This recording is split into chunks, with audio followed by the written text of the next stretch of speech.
ሊቃውንት ይባሉ በማስተዋል ቢያነቡ የኢየሱስን ግብር ወደ አብ ወደ መንፈስ ቅዱስ እንኳን አንወስድም እንኳን ወደ ሰው ልናወርደው ማንንም በዚህ ስም አይጠራም ምክንያቱም ስም ምንን ግብርን ስለሚያመለክት ኢየሱስ ሲጠራ ግብሩ ማንነቱም ስለሆነ ቤዛ ስንለው ምኑም ስለሆነ ግብሩ ማንነቱም ፍጻሜም ራሱ ስለሆነ ነው ቤዛ ምንለው ስለዚህ ቤዛ ሁሉ ዓለም ኢየሱስ ክርስቶስ ብቻ ነው አንዱ ስለ ሁሉ ሞተ እንደተባለ ስለ ሁሉ የሞተው ኢየሱስ ክርስቶስ ብቻ ነው ነፍሱን ስለ ብዙዎች አሳልፎ ሰጠ የተባለው ብቸኛ ሲንግል ፐርሰን ኢየሱስ ነው ስለዚህ ማንንም አይጋራው በትምህርት ሂደት አትጋራው ገዳም ገብታ አትጋራው ሰው መጽሐፍ ጽፎል ተደርሶልህ አትጋራው ገብቷል ተገለጠልኝ ብለህ እንኳን አትጋራው ቤዛነት የጌታችን የኢየሱስ ክርስቶስ የተለየ ግብሩ ነው ከሥላሴ መካከልም ቢሆን ከፍጥረት መካከልም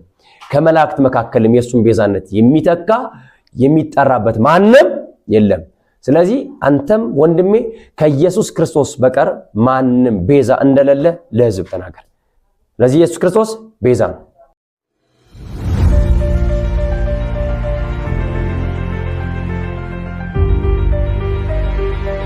ሰላም እንዴት ነህ መምህር እንኳን ወደ 14ኛው ሰዓት ዩቲዩብ ቻናል በደህና መጣ ጥራችን አክብረ ስለተመጣ እጅግ አድርገን እናመሰግናለን በመጀመሪያ ራስን ለተመልካቾቻችን አስተዋውቅልንና ወደ ፕሮግራማችን እንቀጥላለን ማለት ነው እሺ ወንድሜ ጋባዤ እግዚአብሔር አምላክ ያክብረ ስለጠራኝ በዚህ በ11ኛው ሰዓት ላይ አንዳንድ ነገሮች አብረን እንድናወራ ፈቃደኛ ስለሆንክልኝ አመሰግናለሁ ቴንክ ዩ እሺ አመሰግናለሁ ምናልባት እናነሳቸው ያስፈልጉ ምናልባትም ሰሞኑን በማህበራዊ ሚዲያዎች ላይ እየተንቀሳቀሱ የነበሩት ቤዛነት ቤዛ በሚል ርዕስ ላይ ብዙዎቹ በትምህርት ነፋሳት እንበለው በዛ ነገር እየተወሰዱ ይገኛሉ አንዳንዶቹም ኢየሱስ ክርስቶስ ነው ቤዛ ይሆነልን አንዳንዶቹ ደግሞ ቅድስት ድንግል ማርያም ናት ቤዛ ይሆነችልን አንዳንዶቹም ሌላ የሚሉም አሉና መጽሐፍ ቅዱስ ስለዚህ ምን ይለናል ምን ያወራናል ቤዛ ስለሚባለው ነገር ምን ያወራናል የሚለው ነገር እናነሳለን ከዛ በፊት ግን ለተመልካቾቻችን ይሆን ዘንድ ቤዛ ማለት ምን ማለት ነው ኦኬ ስለዚህ ዛሬ ከኔ ጋር ቤዛ በሚል ርዕስ ላይ ነው ማለት ነው አብረን እናሳልፈው መልካም ያው እንግዲህ እንታነሳልኝ ጥያቄዎች እንደ እግዚአብሔር ቃል በቻልኩት መጠን ለመመለስ እሞክራለሁ ከዛ ውጪ ብዙ ማውራት አስፈላጊ አይደለም ለዚህ የመጀመሪያ ጥያቄን መሰረት አድርጌ ስለ ቤዛነት እንግዲህ የምጠይቀኝ ብዙ ጥያቄዎች ሊኖሩ ይችላሉ አላቀም ከመጀመሪያው ጥያቄ ተመስርቼ ግን ቤዛ ማለት ምን ማለት ነው ብለህ የጠየቅኝ ያው ብዙዎችን ከማይገባ ስለ ቤዛ ከሚሰጡ አመለካከቶችና ትምህርቶች የተሻለ መረዳት እንዲኖራቸው ከሆነ ቤዛ የሚለውን ቃል በጥልቀት ማየት መልካም ነው ዛሬ ግን በሚችለው መጠን በጠየቅ ጥያቄ መሰረት መልስ እሰጣለሁ ማለት ስለዚህ የመጀመሪያ ቤዛ ብለህ ለጠየቅኝ ቤዛ ማለት ምን ማለት ነው ለሚለው ቃሉን በራሱ ሲፈታ ምን ማለት ነው ለሚለው ያው መዝገበ ቃላት ላይ የሚገኝ ቃል ስለሆነ ቤዛ ማለት ለውጥ ካሳ ምትክ ማለት ነው ቃሉ በራሱ ወይም ደግሞ አንድ የተወሰደን ነገር ለማስመለስ የራስ ለማድረግ የሚሰጥ ምትክ ለውጥ ማለት ነው በዚህ አጋጣሚ ግን የሚተካው ማን ነው የሚለው ስናቅ ደግሞ የበለጠ ይገባናል ይሄ ቤዛ የሚለው ቃል ምክንያቱም ለውጥ ምትክ ካሳ ያለ ነው ስለዚህ የሚተካ ነገር ካለ የሚተካለት አካል አለ ማለት ነው የሚተካው ማን ነው ወዴት ሄደ ነው የሚለው ነገር ሰዎች ሲገባቸው ምትክ ያስፈልገው አካል በሬ ጥጃ ላም አይደለም ሰው የሚባል አካል ምትክ የሚያስፈልገው አካል ወደ ምን ስለተወሰደ ነው ከተባለ ደግሞ የሰው ልጅ በኃጢአትና በበደሉ ምክንያት ከነበረበት ክብር ወድቆ በዳቢሎስ ግዛት ውስጥ ስለሆነ ቀድሞ ግን በዳቢሎስ ግዛት ውስጥ ሳይሆን በእግዚአብሔር ፍቃድና አሰራር ውስጥ ነበር በኃጢአት ምክንያት ግን ኤፌሶን መጽሐፍ ምዕራፍ 2 ላይ እንደምናነበው አየር ላይ ለሚሰራው አለቃ መንፈስ ተገዢዎች በልቦናችንና በስጋችን ፍቃድ ሁሉ እርሱ ምናገለግል እሱ ደግሞ ገዣችን መሆኑ ስለሚያሳይ ስለዚህ ወዴት የተወሰደ ወደ ሞት ወደ ውድቀት ወደ ዳቢሎስ ግዛት ውስጥ የተወሰደ ሰው ነው ምን ያስፈልገው ምትክ ቤዛነት ያስፈልገው ማለት ነው ስለዚህ ቤዛነት የሚለው ምትክ ለውጥ ካሳ ወይንም የተወሰደን ነገር ለማስመለስ የራስ ለማድረግ የሚከፈል ያ ክፍያ ምትክ እንለዋለን። ምትክ ማለት ነው ቤዛ ማለት። እሺ መልካም። ቤዛነት ማለት ምትክ፣ ካሳ ወይም ደግሞ ሎጥ ስትል ስታነሳ ነበር እንደዚህ ሐሳቦችን። እንደዚህ ካልን የሚተካ ነገር አለ ብለናል። ስለዚህ ማንን ነው የሚተካው የሚለው ደግሞ ወሳኝ ጥያቄ ነው። ያ በጣም ይሄ ነው እንዲያው በጣም መሰረታዊ ነገር። ምትክ ብለህ ከመቆማችን በፊት በዛው ተከትለ መጠየቅ የሚገባ ነገር ስለጠየቅኝ አመሰግናለሁ። ማንን ነው የሚተካው የሚለው ይሄ ቤዛ ተተኪዎችን አቅጣጫ ያሳያል፣ ማን እንደሆነ እንድታቂ ያደርጋል። ስለዚህ ማንን ነው የሚተካው የሚለው ነገር የሚተካቸውን ትተህ የማይተካቸውን እንዳታወራ ያደርጋል። የሚተካቸውን ደግሞ ስታቅ የተተካላቸው እርሱ እንደሆነ አቀ እንድታወራ ስለሚረዳ ማንን ነው የሚተካው ለሚለው ጥያቄ አጠር አድርጌ መመለስ የምፈልገው ነገር ምንድነው? በዳቢሎስ ሽንገላ ተታለው እግዚአብሔርን እምቢ ብለው ዳቢሎስን ታዝዘው ለዳቢሎስ ራሳቸውን አሳልፈው በመስጠት በዳቢሎስ ግዛት ስር የወደቁትን አዳምና ሔዋንን ሲቀጥል ከአዳምና ከሔዋን የተወለደውን የሰው ልጆች በሙሉ ነው የሚተካው። የአዳምና የሔዋንን ዘር የአዳም ልጆች በሙሉ ነው የሚተካው። ስለዚህ የሚተካው እነዚህን ነው፣ መላእክትን አይደለም ማለት ነው። በሌላ ቋንቋ መላእክትን አይደለም። ስለዚህ በግንትን ምናምን አይደለም። አቅጣጫ የሚተካው ማን ነው ስንል ተተኪው አካል የሚተካለት ኢየሱስ ወይንም የሚተካለት ቤዛ ቢኖርም እነዚህ ግን ማንን ነው የሚተካው ካለ አዳምና ሔዋንን ሲቀጥል የአዳምና የሔዋንን ዘር ጠቅለል ሳረጋው ሰውን በሙሉ ማለት ነው። መልካም እንግዲህ ከላይ ጀምሮ ያነሳን የመጣነው ጥያቄዎች አሉ። የሚተካውም ስለ ሰው ልጅ እንደሆነ አይተናል ማለት ነው። ይሄን ካየን ቤዛነት የሚያስፈልገው ሰው አለ ወይ ብለህ ታስባለህ? ከአዳም ዘር ቤዛነት የማያስፈልገው ሰው ከአዳም ዘር አንድ የለም። አንድ አያስፈልገውም ተብሎ የተነጥሎ የሚወጣ አንድ የለም። ስለዚህ ቤዛነት የማያስፈልገው ሰው ከአዳም ዘር መካከል አለ ወይ? ሁሉም ከአዳም ጀምሮስ የሰው መጀመሪያ አዳም ነው። ሲቀጥል ሁሉም ከአዳም የመጡ ናቸው፣ ከአዳም የተወለዱ ናቸው። ስለዚህ ከአዳም ዘር በሙሉ ቤዛነት የማያስፈልገው አለ ወይ ብለህ ስትጠይቅ ትክክለኛ ጥያቄ ይጠይቃል። ምክንያቱም አንዳንድ ሰዎች ይህንን ነገር ሲረዱ ነው እዛ ውስጥ ላይ የተስተካከለ አመለካከት የሚኖራቸው። የማያስፈልገው ሰው የለም። ምክንያቴን ላስረዳ። የማያስፈልገው ሰው እንደሌለ መጽሐፍ ቅዱስ ቁልጭ አድርጎ የሚነግረን አራት የመጽሐፍ ቅዱስ ክፍሎች እናንሳና ማየት እንችላለን። የመጀመሪያው በሮሜ 3:23 ላይ ያለ ቃል ነው። ሁሉ ኃጢአትን ሰርተዋል፣ የእግዚአብሔርም ክብር ምን ብሏቸዋል? ጎሏቸዋል ይላል። ስለዚህ በዚህ በአዳም የእግዚአብሔር ክብር ጎደለ። ከዛ የአዳም ዘር በሙሉ ከእግዚአብሔር ክብር ጎሎ ነው የሚወለደው። ምክንያቱም ሰው ሁሉ መወለድ የጀመረው አዳም በክብሩ ሳለ ሳይሆን ከክብሩ ከጎደለ በኋላ ነው። ስለዚህ በአዳም ምክንያት ሰው ሁሉ ከእግዚአብሔር ክብር ምን ያለ ነው? የጎደለ ነው። ስለዚህ ይሄ ቃል የሚያሳየን ቤዛ የማያስፈልገው ሰው የለም። ሁሉም ክብር ጎሎታል። ስለዚህ ወደ ክብር ለመመለስ ምን ያስፈልገዋል? ቤዛ ያስፈልጋል። ከጎደለበት ክብር ለመውጣት ወደ ክብር ሙላት ለመመለስ ቤዛ ያስፈልገዋል። ያንን ደግሞ መጽሐፍ ቅዱስ አሁን በሮሜ መጽሐፍ ምዕራፍ 5 ቁጥር 12 ላይ ሞት ባንዱ አዳም ምክንያት ወደ ሰው ሁሉ ምን አለ ይላል? ገባ። ባንዱ አዳም ምክንያት ወደ ምን ሁሉ? ወደ ሰው ሁሉ ገባ። ስለዚህ ከዚህ ሞት ተካፋይ ያልሆነ የለም። ወደ ሰው ሁሉ ወደ አዳም ሰው ሁሉ ቅድም ነው ሊተካ የመጣ ያልኩ በሁለተኛው ጥያቄ ላይ ለዛ ነበር። ስለዚህ ሰው ሁሉ መተካት ያለበት ሰው ሁሉ በአዳም ምክንያት ምን ስላለ ነው? ስለሞተ ነው። ምትክ የማያስፈልገው ሰው ሞት ያልደረሰበት ሰው ከሞት ውጭ የሆነ ሰው የለም። እንዲሁም ይጨምርና በመዝሙር መጽሐፍ ምዕራፍ 51 ቁጥር 5 ላይ እነሆ እናቴ በአመፅ ተጸንሼ በኃጢአት ተወለድኩ ነው የሚለው። ስለዚህ የሰው ልጅ አዳም አመፀኛ በሆነ በኃጢአት ከወደቀ በኋላ ባለው ማንነቱን ሰውን ስለወለደ ሰው ሁሉ ሲወለድ በአዳም በኩል የምን ተካፋይ ሆኖ ነው የሚወለደው? የኃጢአት የውርስ ኃጢአት ተካፋይ ሆኖ ነው የሚወለደው ማለት ነው። በግብሩ ምንም የሰራው ያደረገው ነገር ባይኖርም በውርስ ግን ይህንን ኃጢአት ምን ብሎ ነው የሚወለደው? ተካፍሎ ነው የሚወለደው።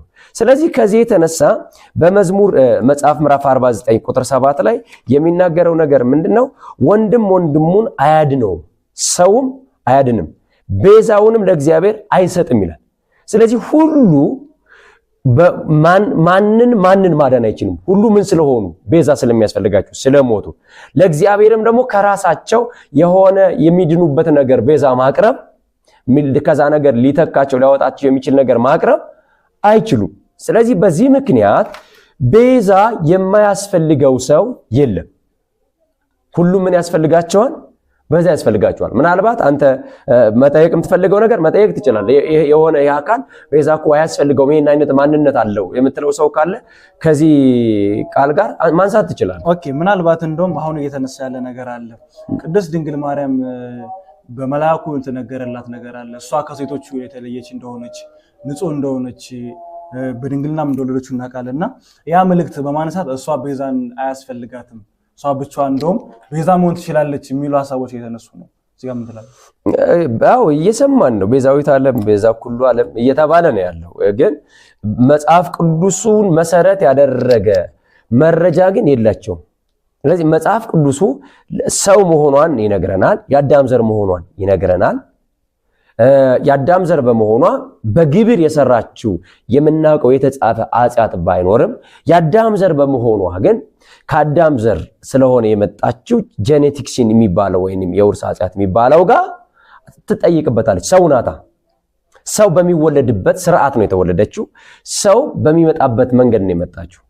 ስለዚህ ያንን ደግሞ መንገድ እግዚአብሔር አምላክ የምን ኃጢአት ሁሉ የሚያልፍበት መንገድ አድርጓል። የውርስ ኃጢአት ሁሉ የሚያልፍበት መንገድ አድርጓል። ስለዚህ ከዚህ ኃጢአት ወይንም ከውርስ ተጠያቂነት አይደለችም ማለት ነው። ስለዚህ ምን ያስፈልጋታል? ቤዛነት ያስፈልጋታል። እንዲያውም በሌላ ስፍራ ላይ እኮ ራሷ ነፍሴ በጌታዬ በመድኃኒቴ ምን ታደርጋለች? ሐሴት ታደርጋለች። ስለዚህ መድኃኒት እንደሚያስፈልጋት ታውቃለች። የባሪያቱን ውርደት ተመልክቷልና ትላለች። ስለዚህ ኢየሱስ ክርስቶስ ማለት ከማርያም ውጭ ነው ቤዛ የሆነው ለማርያም ቤዛ አይሆንም የሚል አመለካከት ካለ ሰዎች ወይ ማርያምን የአዳም ዘር አይደለችም ወደሚል አመለካከት ገብተዋል፣ ወይም ደግሞ በሰው የወላለድ ስርዓት ውስጥ አልተወለደችም የሚል አመለካከት ገብተዋል። ያለዛም ሰው አይደለችም እያሉ ነው። መጽሐፍ ቅዱስ ግን ሰው እንደሆነች ሰው በሚመጣበት መንገድ እንደመጣች እንደተወለደች ስለሚናገር በእነዚህ ቅድም በጠቀስኩልህ ሁሉ ኃጢአትን ሰርተዋል የእግዚአብሔርም ክብር ጎሏቸዋል በሚለው ጉዳይ ላይ አለችበት።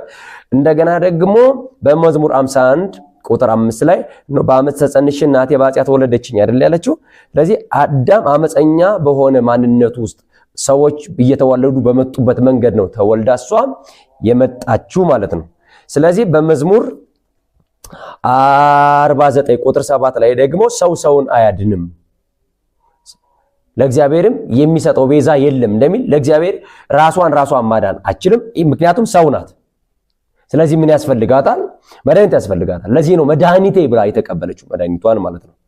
ስለዚህ ሰውን ስለማያድን የግድ ሰው በራሱ መዳን ስለማይችል በብሩም ባለው ብንድር ላይ ባለን ነገርም አንዳንዶች እንዲያውም ስለ ገንዘብ ቤዛነትም እያወሩ አይደለም። ምሳሌ መጽሐፍ ላይ ያለውን ተነስተው የሰው ሕይወት በገንዘቡ ልክ አይለካም ብሎ እኮ ኢየሱስ ክርስቶስ እንዲያውም ዓለምን ሁሉ ሰው ቢያተርፍ ስለ ነፍሱ ምን ቤዛ አለው ብሎ ጠይቋል አይደል እንዴ?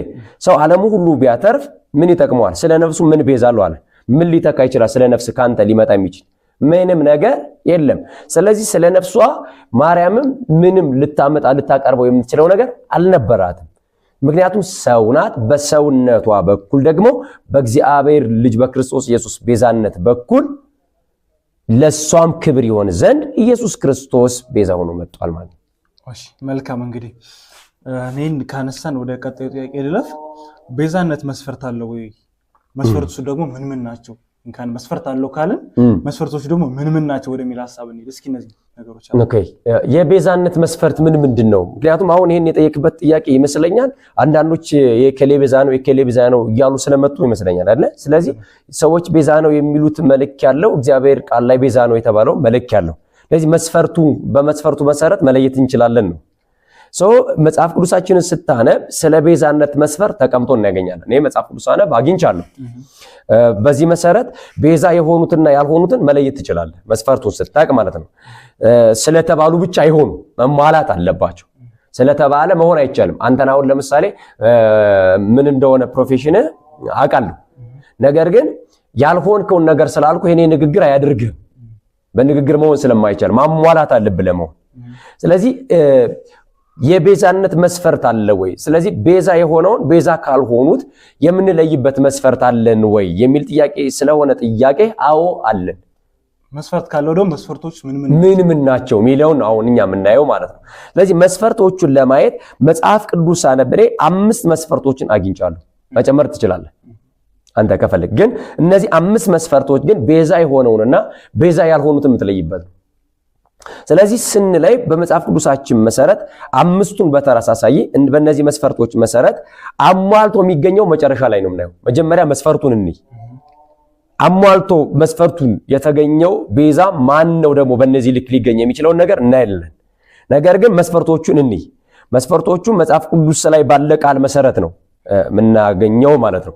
ስለዚህ የመጀመሪያው አንደኛው መስፈርት ምንድነው ከተባለ ቤዛ የምንለው አካል መሆን ያለበት የሚለካበት መስፈርት ፍጹም አምላክ ፍጹም ሰው የሆነ ምን ይሆን አልኩህ?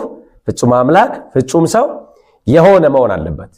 አንደኛ ያው በዮሐንስ ወንጌል ምዕራፍ 1 ቁጥር 14 ላይ ባለው ቃል መሰረት ቃል ስጋ ሆነ እንላለን አይደለ? ስለዚህ ቃል ስጋ ሆነ ቃል አምላክነትን ነው የሚያሳየው። ስጋ ማለት ደግሞ ሰውነትን ነው አይደል? ስለዚህ አምላክ የሆነ በአምላክነቱ ላይ ሰውነትን የጨመረ ማለት ነው። ስለዚህ ፍጹም አምላክ ፍጹም ሰው የሆነ አምላክነትንም ማንነቱ ያደረገ ሰውነትንም ምኑ ያደረገ ማንነቱ ያደረገ አንደኛው መስፈርት ይሄ ነው መለኪያው የቤዛነት መስፈርት። ኦኬ ሁለተኛ በስጋና በደም ከኛ ከሰው ልጆች ጋር የተዛመደ በምን አልኩኝ? በስጋና በደም ከኛ ከሰው ልጆች ጋር የተዛመደ። በመጽሐፍ ቅዱሳችን መሰረት በይህን መስፈርት የምናገኘው 2 ነገር ነው። የዕብራውያን መጽሐፍ ምዕራፍ 2 ቁጥር 14 እና የፊልጵስዩስ መልእክት ምዕራፍ 2 ከቁጥር 6 እስከ 8 ያለውን ቃል በማንበብ ነው ይህንን መስፈርት ምናየው ማለት ነው። ስለዚህ የመጀመሪያውን ስናይ የዕብራውያንን መልእክት ምዕራፍ 2 ቁጥር 14 ነው የምናየው ማለት ነው። ምዕራፍ 2 ቁጥር 14 ላይ እንደዚህ ይላል። ከቁጥር 14 እስከ 15 ያለውን ማየት እንችላለን። እንግዲህ ልጆቹ በስጋና በደም ስለሚካፈሉ እርሱም ደግሞ በሞት ላይ ስልጣን ያለውን በሞት እንዲሽር ይኸውም ዲያብሎስ ነው።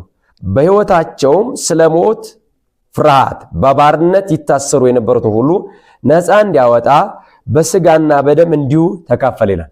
ስለዚህ ነፃ ሊያወጣን በሞት ፍርሃት የሚኖሩትን ሁሉ ነፃ የሚያወጣ በስጋና በደም መካፈል አለበት። ስለዚህ በዚህ በስጋና በደም የመካፈል አንዱ የቤዛነት መስፈርት ነው ማለት ነው። ሰው በስጋና በደም የተካፈለን ማን ነው የሚለውን እናያለን ማለት ነው። ይህ ቃል ማን እንደሚያመለክት በሁለተኛ ደረጃ ያው እሱን ቃል አልፈን ፊልጵስዩስ ላይ ያነበብነው አለ አይደለ? ፊልጵስዩስ መልእክት ምዕራፍ 2 ከቁጥር 6 ጀምሮ የሚነበበውን ቃል ማለት ነው። ምንድነው የሚለው? እርሱ በእግዚአብሔር መልክ ሲኖር ሳለ፣ ይሄ እርሱ የተባለው የሚያሟላው አካል ነው። እርሱ በእግዚአብሔር መልክ ሲኖር ሳለ ከእግዚአብሔር ጋር መተካከልን መቀማት እንደሚገባ አልቆጠረም። ስጋና በደም ሳይካፈለን ማለት ነው አልቆጠረም። ነገር ግን የባሪያን መልክ ይዞ በሰው ምሳሌ ሆኖ ራሱን ባዶ አደረገ። የባሪያን መልክ ያዘ፣ ተካፈለ።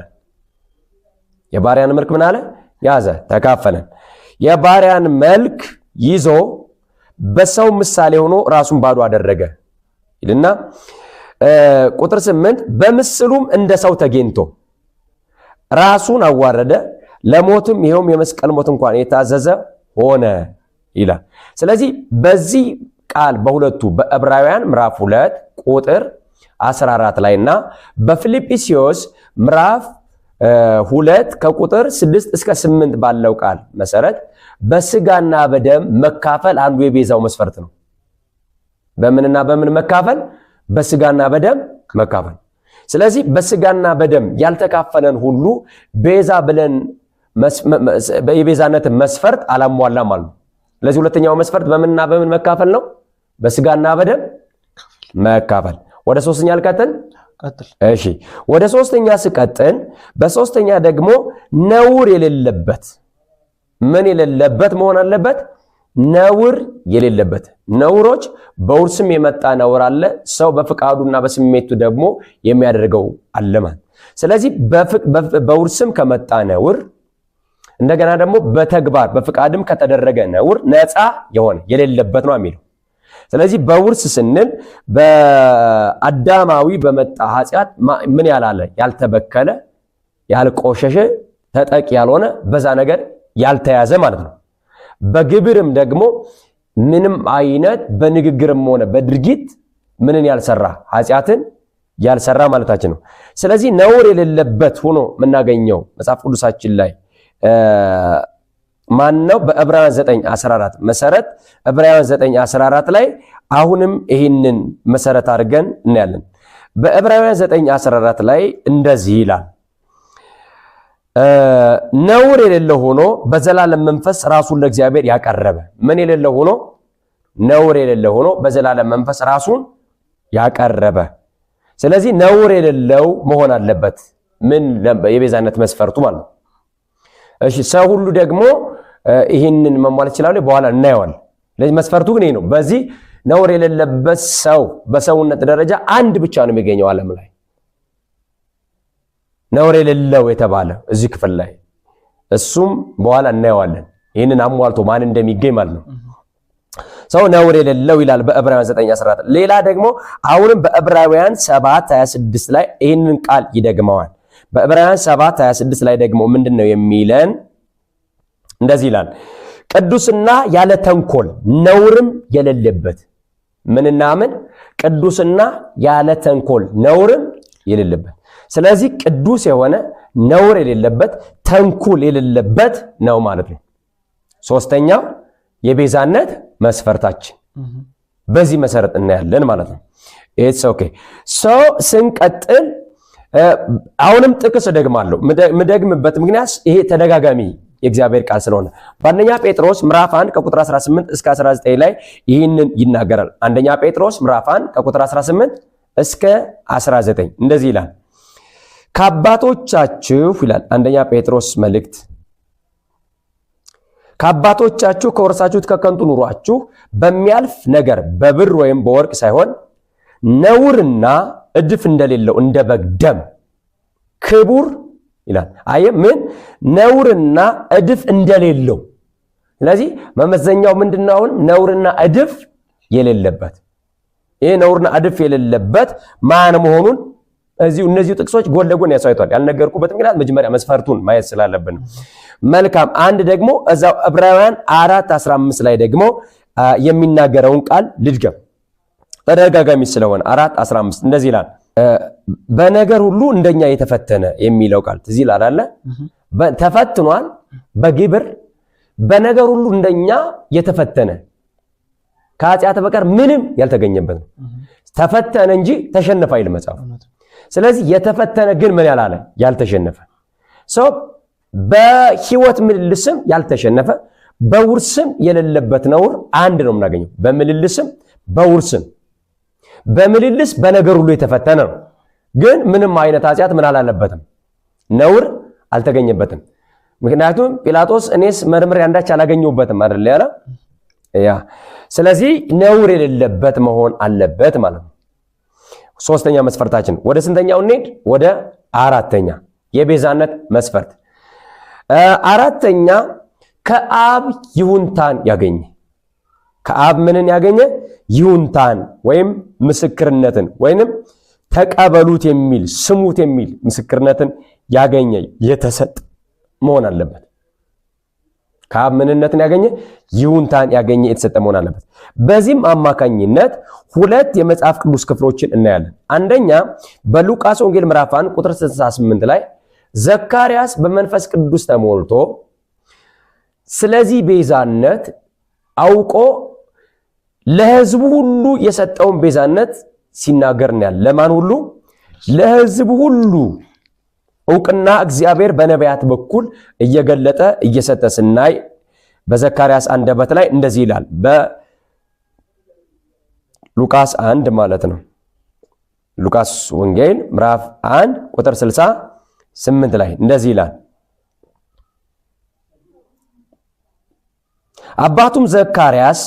አባቱ ዘካርያስም መንፈስ ቅዱስ ሞላበትና። ማን ሞላበትና? መንፈስ ቅዱስ ሞላበትና። መንፈስ ቅዱስ ኢስ አምላክ፣ እውነተኛ ተናጋሪ፣ እውነተኛ ምስክር ሰጪ ጌታ ነው። ሞላበትና ትንቢት ተናገረ እንዲህ ማለት የእስራኤል ጌታ አምላክ ይባረክ ጎብኝቶ ለሕዝቡ ቤዛ አድርጓልና ለሕዝቡ ምን አድርጓል ቤዛ አድርጓልና ማን ነው ቤዛ አድርጎ ይሰጥ ይያለን ነው የጌታ መንገድ ይጠርጋል እየተባለ ስለተነገረ ስለ ኢየሱስ ነው ያወራል ስለዚህ ለሕዝቡ ቤዛ አድርጎ ኢየሱስን እንደሰጠ በመንፈስ ቅዱስ ተረድቶ ማን እየተናገረ ነው ዘካርያስ እሺ ልጨምርልና አሁንም እንደገና ደግሞ በመንፈስ ቅዱስ ይጸልይ ጾም ይጸልይ የነበረው ሰሞን የሚባለው ሰው እንደ አይሁድ ሥርዓት መሰረት ማርያምና ዮሴፍ ኢየሱስን ወደ ቤተ መቅደስ ይዘው ሲሄዱ ሕፃኑን ታቅፈው የተናገረው ንግግር አለ አይደል ለእስራኤል ለሕዝቡ ሁሉ ያዘጋጀውን ምን ማዳን አይኔ ምን ብላለችና አይታለችና ስለዚህ ነፍሴን በሰላም ምን ባላ ወሰዳት አሰናብታት ሲል እናያለን ማለት ነው ስለዚህ አሁንም እነዚህ ሰዎች በምን ተረድቶ ነው የሚለው በመንፈስ ቅዱስ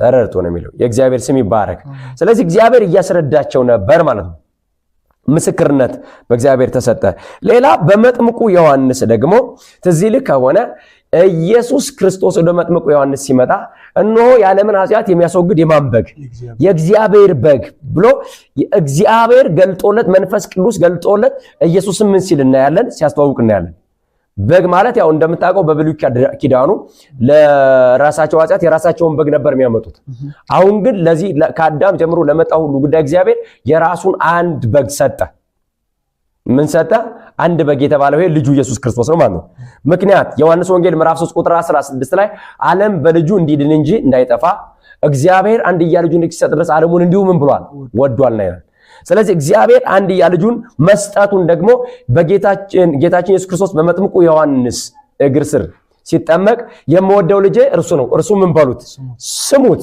ብሎ ተናገረ እንደገና በማቴዎስ ወንጌል ምዕራፍ 17 ላይ በተራራው ላይ ኢየሱስ ክርስቶስ በክብር ከተለወጠ በኋላ ለደቀ መዛሙርቱ አሁንም የምወደው ልጄ እርሱ ነው እርሱ ምን ባሉት ስሙት ስለዚህ አብ ይሁንታውን መሰማት መቀበል ኢየሱስን እንዲቀበሉት ምን ይያለ ነው እያረጋገጠ ነው ያለው አይደል እንዴ ስለዚህ ይህንን ምስክርነት ከአብ የተቀበለ ማን ብቻ ነው ማለት ነው ኢየሱስ ክርስቶስ ነው የእግዚአብሔር ስም ይባረክ ስለዚህ ኢየሱስ ክርስቶስ የቤዛነት መስፈርትን በሰው አጀብታ ሳይሆን አብ መስክሮለት እንዳሟላ ምን ብሏል አረጋግጧል እርሱን ስሙት እንጂ እነርሱን ስሙት ብሎ አብ ምን አለመሰከረም ሲንግል ፐርሰን ነው ያሳያለው ይህ ሲንግል ፐርሰን ማን ሆኖ ነው ያገኘ ነው መላእክት አይደለም ሌላ አካል አይደለም የሆነ አካል ነው ምስክርነት ያገኘ ከአብ ዘንድ ምን ማግኘት አለባቸው አራተኛው መስፈርት ይሁንታል ምስክርነትን ማግኘት አለባቸው እሺ ይህ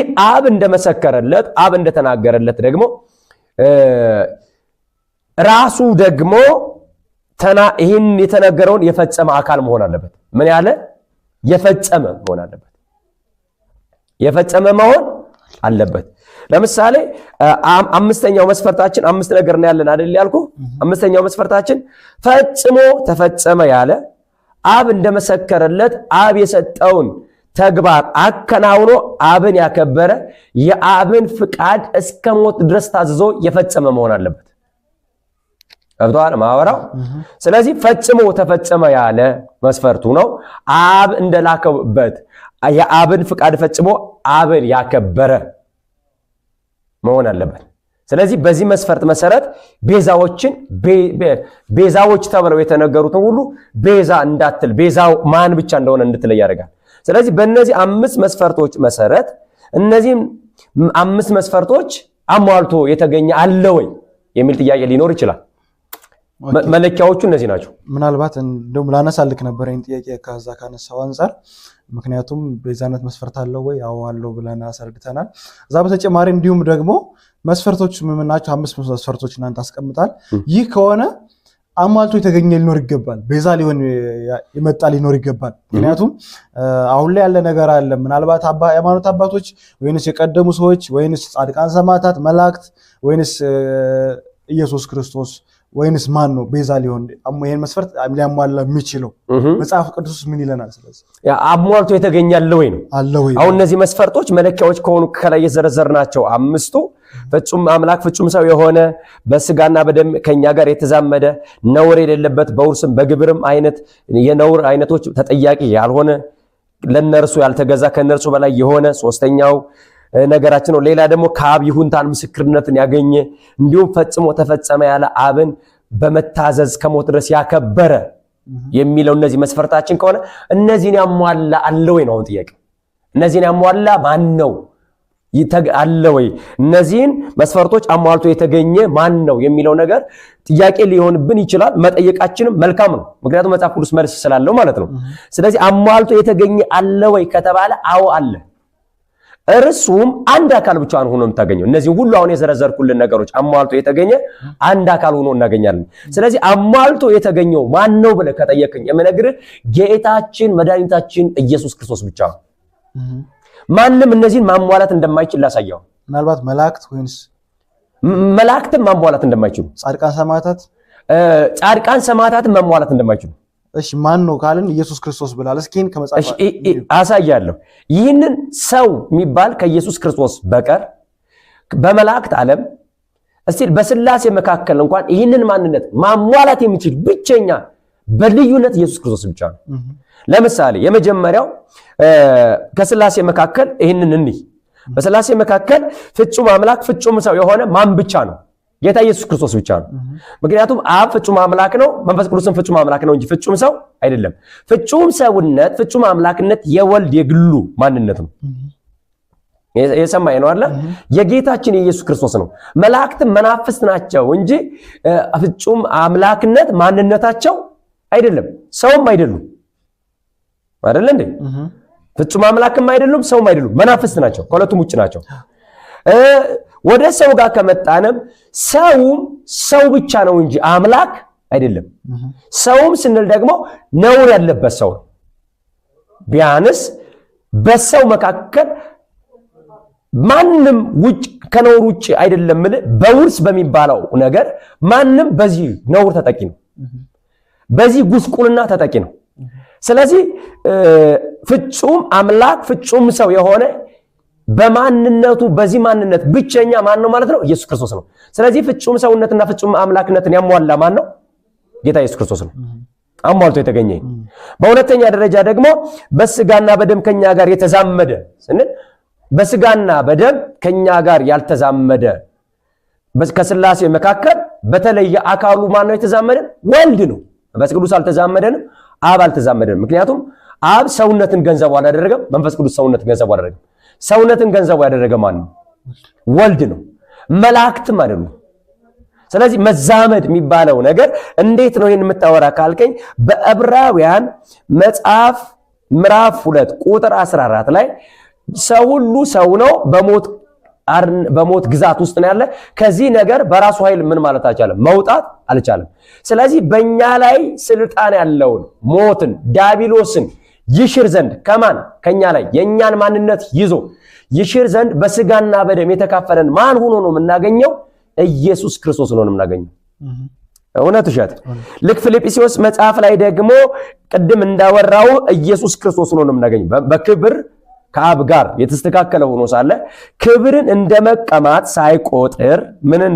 ሳይቆጥር ክብር እንደመቀማት ሳይቆጥር እርሱ በእግዚአብሔር መልክ ሲኖር ሳለ ከእግዚአብሔር ጋር መተካከልን መቀማት እንደሚገባ ነገር አልቆጠረውም። ነገር ግን የባሪያን መልክ ይዞ በሰው ምሳሌ ሆኖ የሰው ምሳሌ ሆኖ ማለት ተስሎ አይደለም፣ ተካፍሎ ነው ያውኛ የሆነ ተካፍሎ ሆኖ ራሱን ባዶ አደረገ። በምስሉም እንደ ሰው ተገኝቶ ራሱን አዋረደ፣ ለሞትም ይሁን የመስቀል ሞት እንኳን የታዘዘ ሆነ ይላል። ስለዚህ ኢየሱስ ክርስቶስ እኛን ሆኗል። እኛን የሆነ የተካፈለ ብቸኛ ማን ነው? ኢየሱስ ክርስቶስ ነው። ስለዚህ ይሄ ማንነት የኢየሱስ ክርስቶስ የራሱ ማንነት ነው። መላእክት አልተካፈሉም፣ እግዚአብሔር አብ አልተካፈለንም፣ እግዚአብሔር መንፈስ ቅዱስ አልተካፈለንም። ኦኬ፣ ወደ ሶስተኛው ስንል ነውር የሌለበት የሚለውን ያሟላ ብቸኛ ኢየሱስ ክርስቶስ ነው። ከሰው መካከል ነውር የሌለበት ሰው ሆኖ የተገኘ ማን ነው? በስጋና በደም ቢካፈለንም ኢየሱስ ክርስቶስ ነው። ምክንያቱም ኢየሱስ ክርስቶስ ስጋና ደምን ሲካፈልም መንፈስ ቅዱስ ይሰራ የነበረው ስራ ኢየሱስ ክርስቶስን የሚካፈለውን ስጋና ደም ማንጻት ነው። ከምን? ከውርስ ኃጢአት ማንጻት፣ መከለል፣ መሸፈን ነው። ስለዚህ ኢየሱስ ክርስቶስ በሰው ማንነት ቢወለድ ቢያድግም ምን ግን የለበትም የውርስ ኃጢአት የለበትም። ደግሞም ከተወለደ በኋላ በእድገቱ ምንም አይነት በፍቃዱ የሰራው ኃጢአትና በደል የለም። ስለዚህ ኢየሱስ ክርስቶስ ፍጹም ምንድነው ከኃጢአት በቀር ነውር የሌለበት ቅዱስና ጻድቅ ነው። ይሄው መጽሐፉ እንደሚያወራን በዕብራውያን 9:14 ላይ ይህንን ደግሞ ያወራል። ነውር የሌለበት ነው 9:14 ነውር የሌለበት ነውር የሌለው ሆኖ በዘላለም መንፈስ ራሱን ለእግዚአብሔር ያቀረበ ይላል። ስለዚህ ክርስቶስ ኢየሱስ ምን ነውር የሌለበት ማን ነው እያለን ነው? ክርስቶስ ኢየሱስ ነው እያለን። የክርስቶስ ደም እንዴት ይልቅ ያው እግዚአብሔር ልታመልኩ ከሞተ ስራ ሕሊናችሁን ያነጻ ይሆን። ስለዚህ ነውር የሌለበት ሆኖ የምናገኘው ማን ነው? ኢየሱስ ክርስቶስ ነው። አብ ነውር የለበትም። አዎ መንፈስ ቅዱስ ነውር የለበትም። ነገር ግን ስጋና ደምን ምን አላለንም? አብና መንፈስ ቅዱስ አልተካፈለም። ስለዚህ በስጋና በደም ሁሉ በሰው ልጆች ሁሉ ላይ ነውር አለ። ኢየሱስ ክርስቶስ ግን ሰውንም ቢሆን በማንነቱ በሰውነቱ ላይ ግን ምን የለም? ነውር የለም። ስለዚህ ኢየሱስ ክርስቶስ ምን ብሏል? አሟልቷል። ኦኬ ብዙ ጥቅሶችን መጥቀስ እንችላለን። ዕብራውያን 7:26 ቅድም ያነበብነው ነውር የሌለው ኢየሱስ ክርስቶስ መሆኑን አይተናል ማለት ነው። የእግዚአብሔር ስም ይባረክ።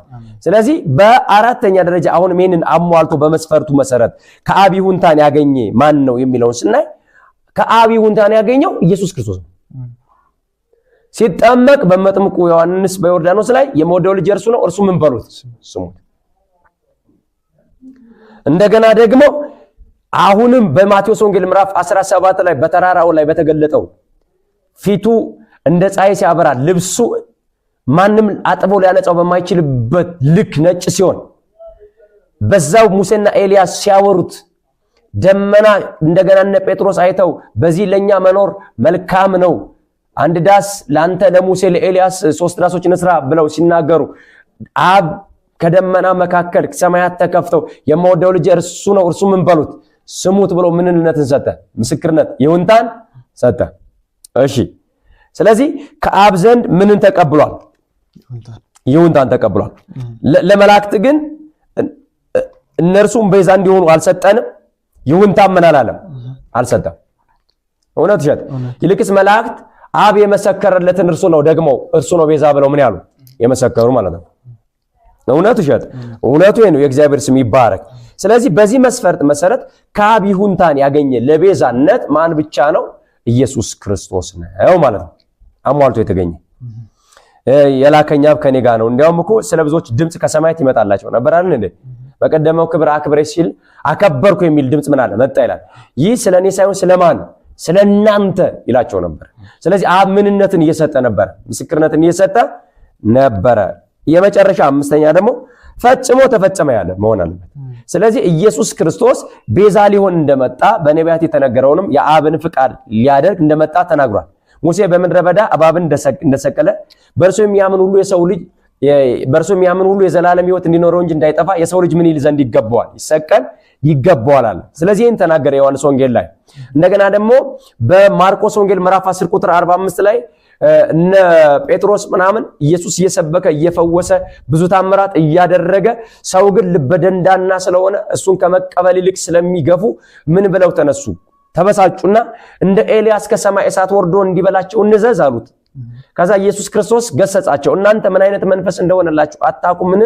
የሰው ልጅ የጠፋውን ሊያድን ነፍሱንም ስለ ብዙዎች ቤዛ አድርጎ ሊሰጥ መጣ እንጂ እንዲያገለግሉት ምን አላለም አልመጣም ብሎ የሰው ልጅ ብሎ የኢየሱስ ክርስቶስ የራሱ አንዱ መጠሪያ የሰው ልጅ ነው። የዳዊት ልጅ፣ አብርሃም ልጅ፣ እግዚአብሔር ልጅ ተብሎ እንደሚጠራ ሁሉ ማለት ነው። የሰው ልጅ ብሎ ራሱን አካቶ ስለ ብዙዎች ነፍሱን ቤዛ አድርጎ እንደሚሰጥ መጣል። ስለዚህ ማቴዎስ ወንጌል ላይም ደግሞ ማቴዎስ 28 ላይ ይህን ደግመው ጻፊዎች ተናገሩልን። ስለዚህ በመጨረሻም ደግሞ ኢየሱስ ክርስቶስ የዚህ ምድር ትምህርቱን ጨርሶ ለሰው ልጆች ሁሉ ቤዛ ሊሆን የቀኑ መጨረሻ ላይ በሉቃስ ወንጌል ምዕራፍ 22 ቁጥር 19 እስከ 20 ባለው በዛው ፋሲካን ሊበሉ ራት ባዘጋጁበት ጊዜ ህብስቱን አንስቶ ይህ ስለናንተ ምን የሚል የሚቆረስ ስጋዬ ነው ስለናንተ እያለ ቤዛነቱ ምትክነቱን እያወራ ነው። እንደገና ደግሞ ጽዋውን አንስቶ ይህ ስለናንተ የሚፈስ ለኃጢአት ስርየት የሚሆን የአዲስ ኪዳን ምን ነው ደሜ ነው እያለ ይነግራቸዋል። ስለዚህ ከዛም ይሁዳን ምን አለው? እንግዲህ የምትፈልገውን ፈጥነ ምን በል አድርጋለሁ። ይሁዳም ሄዶ ያው በ30 ብር ከነሱ ጋር እንትን ብሎ መጣ። ስለዚህ ኢየሱስ ክርስቶስን ስሙ አሳልፈው ሰጠው። ኢየሱስ ክርስቶስም እንደተናገረ ነፍሴን በፍቃዴ ምን እላታለሁ ስለ በጎች አኖራታለሁ እንዳለ ነፍሱን አሳልፈው ምን አለ ሰጠ። እነሱን ተዋቸው እኔን ያዙኝ አለ። ያዙት ማለት ነው። ስለዚህ ኢየሱስ ክርስቶስን ያዙት። ይህ ከመሆኑ በፊት ግን እንደዚህ ብሎ ጸልዋል ኢየሱስ ክርስቶስ። አባቶይ ብትፈቅድ ይህች ጽዋ ምን ትበል ከኔ ትለፍ እያለ 3 ጊዜ ጸለየ። ነገር ግን መጨረሻ ላይ ምን አለ? እየተጨነቀ ላቡ ወደ ደም ለጠብታው ሁሉ እየተቀየረ ፍቃዴ ሳይሆን ፍቃድቱም ብሎ የማንን ፍቃድ ሊያደርግ ፈለገ? የእግዚአብሔርን ፍቃድ። ስለዚህ የእግዚአብሔር ፍቃድ ደግሞ ኢየሱስ ክርስቶስ ቤዛ እንዲሆንና በእርሱ በኩል ዓለም ሁሉ እንዳይጠፋ እንዲድን ነው ማለት ነው። ስለዚህ ኢየሱስ ክርስቶስ በአንደኛ ቆሮንቶስ ምዕራፍ 11 ቁጥር 24 ላይ እንደሚናገረው ኢየሱስ ክርስቶስ ራሱን ምን አለ ማለት ነው? አሳልፎ ሰጠ። 11 ቁጥር 14 ላይ እንደዚህ ይላል። ምን ይላል? 24 ላይ ማለት ነው። 11 24 ላይ እንደዚህ ይላል። ጌታ ኢየሱስ አልፎ በተሰጠበት በዚያች ሌሊት። ስለዚህ ኢየሱስ ክርስቶስ አልፎ ምን ብሏል? ተሰጥቷል፣ ፈጽሟል ማለት ነው። አልፎ በተሰጠበት በዛች ሌሊት እንጀራን አንስቶ አመሰገነ፣ ቆርሶ እንካችሁ ብሎ ይህንን ስለናንተ የሚሆን ሥጋዬ ነው፣ ይህም ለመታሰቢያ ያድርጉት ብሎ እንደተናገረ በዛች ሌሊት ያን እንዳደረገ ተላልፎ ምን አለ? ተሰጠ። መልካም። በአንደኛ ቆሮንቶስ 2:8 ላይ ደግሞ አሁንም ደግሞ የሚያወራን ነገር ምንድነው? 2:8 ላይ ከዚህችም ዓለም ገዢዎች አንዱስ እንኳን ይህንን ጥበብ አላወቀም፣ አውቀውት ቢሆን የክብርን ጌታ ባልሰቀሉትም ነበር። ስለዚህ ኢየሱስ ክርስቶስ ተሰቅሏል፣ ቤዛ ሆኗል እያለን ነው። ሆኗል፣ ፈጽሟል እያለን ነው። መልካም። ስለዚህ የክብርን ጌታ ባልሰቀሉትም ነበር ሲለን እንደተሰቀለ ኢየሱስ ክርስቶስ ቤዛ እሆናለሁ፣ ስለናንተ ተሰቀላለሁ፣ ስለናንተ ይሄ ይሆናል እንዳለ እሱ ምን ብሏል ማለት ነው? ሆኗል። እንደገና በአንደኛ ጢሞቴዎስ ምዕራፍ 2 ቁጥር 6 ላይ ደግሞ ይህንን ራሱ ደግሞ ይነግረናል። 2:6 ምንድነው የሚለን? ራሱንም ለሁሉ ቤዛ ሰጠ። እሰጣለሁ እያለ ነበር አይደለ? ሰጠ። ለስንቱ? ለሁሉ ቤዛ ሰጠ። ይህም በገዛ ዘመኑ ምስክርነቱ ነበር ይላል። ስለዚህ ጌታችን ኢየሱስ ክርስቶስ እሰጣለሁ እንዳለ እስካሁን ዝም ብሎ የሚጠበቅ ተስፋ ሳይሆን ምን ያለ ነው? የፈጸመ ነው። ስለዚህ መጨረሻ ላይ የፈጸመ መሆኑን ስናይ ጌታችን ኢየሱስ ክርስቶስ በዮሐንስ ወንጌል ወይንም እንዲያውም በሮሜ መጽሐፍ ምዕራፍ 8 ቁጥር 32 ላይ ደግሞ የሚለውን ቃል ስለ ሁላችን አልፎ የሰጠው ይላል። ስለ ሁላችን አልፎ ምን አለ? ተሰጠ። ስለዚህ ኢየሱስ ክርስቶስ ምን ብሏል? ተሰጥቷል። እንዲያውም በአንደኛ ቆሮንቶስ ምዕራፍ 5 ቁጥር 14 ላይ ደግሞ አንዱ ስለ ሁሉ ምን አለ? ሞተ።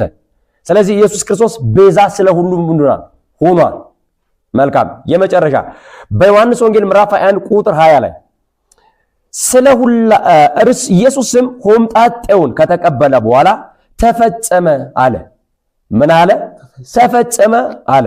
ራሱንም አዘንብሎ ነፍሱን አሳልፎ ሰጠ ይላል። ክብር ለእግዚአብሔር ይሁን። ስለዚህ በእነዚህ ቅድም በዘረዘርናቸው 5 መስፈርቶች መሰረት ፈጽሞ ተፈጸመ ያለ አብን ያከበረ የአብን ፍቃድ የፈጸመ 5ኛው መስፈርታችን ነው። ማን ሆኖ ነው ያገኘነው? ኢየሱስ ክርስቶስ።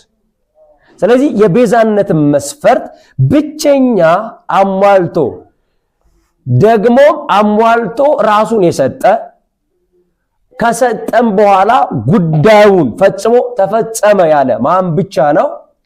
ጌታችን መድኃኒታችን ኢየሱስ ክርስቶስ ብቻ ነው። ክብር ለስሙ ይሁን። አሜን። መልካም። እሺ፣ ምናልባት እንግዲህ የኢየሱስ ክርስቶስ ቤዛነት በ4 ነጥብ ያለቀ እንጂ ጥያቄ ምልክት ላይ የሚጨርስ አይደለም። ማንም ቢሆን ቢነሳ ካሁን በኋላ ስለ ቤዛነት ቢያስብ ከኢየሱስ ክርስቶስ ቤዛነት ውጪ ምንም ሊያወጣ እንደማይችል አይተናል። እንደው በዛ አጋጣሚ እንደው የሆነ ነገር ልጨምርልህ። ምንም ሊሆን የሚችል ከምድርም ከሰማይም የለም። በሰማይም የለም፣ በምድርም የለም፣ በመላእክት ዘንድ የለም፣ በሰው ልጆች ዘንድ የለም። ይህን ማሟላት የሚችል ማንም የለም። ስለዚህ ብቸኛው ማን ሆኖ ነው የምታገኘው? ኢየሱስ ክርስቶስን ታገኘው። ይሄ ቃል አሁን አንድ ቃል ብቻ ላምጣልኝ። ሐዋርያት ሥራ ምዕራፍ 4 ቁጥር 12 ላይ ያለው ቃል መዳን በሌላ በማንም የለም። በቃ እግዚአብሔር ምትክ ሌላ የሚሰጠው የለውም። ቤዛ አድርጎ የሚሰጠው አንድ ነው። ስለዚህ አንድ ብቻ ስለሆነ ማንንም ምን ማድረግ አይችልም። እግዚአብሔር የሚሰጠው ነገር የለም። አንድ ነበር፣ አንዱን ሰጥቷል። ገብቷል አይደል? የአንዱ ደግሞ አሟልቷል ማለት ነው።